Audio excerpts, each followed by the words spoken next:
વર્ષ 1921ની વાત છે. પાકિસ્તાનના પંજાબ પ્રાંતના મોન્ટેગોમરી જિલ્લામાં દયારામ સાહનીજી દ્વારા રાવી નદીના કિનારે હડપ્પા શહેરની શોધ કરવામાં આવી. દયારામ સાહનીનું પૂરું નામ રાય બહાદુર દયારામ સાહની હતું. કોના નેતૃત્વ હેઠળ? તો કે ભાઈ સર જોન માર્શલ અને કર્નલ મેકેના નેતૃત્વ હેઠળ.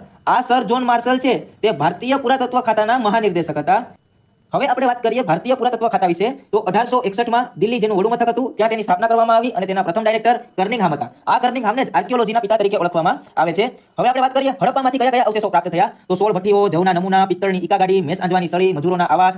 R37 કબ્રસ્તાન આપણા માટે આઈએમપી છે, જ્યાંથી 37 લાશો એકસાથે મળી આવી હતી. લાકડાનું તાબૂત, કાંચાનું દર્પણ, સિંધુ સંસ્કૃતિના સિક્કા આપણા માટે આઈએમપી છે. એટલા મળ્યા હતા તો કે 891. લાલ પથ્થરની પુરુષની નિવસ્ત્ર ધડની મૂર્તિ આપણા માટે આઈએમપી છે. સ્ત્રીના ગર્ભમાંથી નીકળતો છોડ, કબરના ખાડાઓમાં લગાવેલ ઈંટ, માતૃદેવીની મૂર્તિ, 6 અનાજના કોઠાર બેઝ એટલે કે 12 અનાજના કોઠારો મળી આવ્યા હતા અને તાંબુ ગાળવાનું પાત્ર. તો આમાં જે આઈએમપી કહેવાય તમારા માટે પરીક્ષાને લગતા આઈએમપી છે. આવી જ રીતે હેન્ડરાઇટિંગ નોટ્સની અંદર તમારે સંપૂર્ણ વિડિયો YouTube ની અંદર નિહાળવો છે. કોમેન્ટની અંદર યસ યા નો લખી દેજો. જો તમારો રિસ્પોન્સ સારો રહ્યો તો આપણે સંપૂર્ણ વિડિયો આવી રીતે બનાવીશું.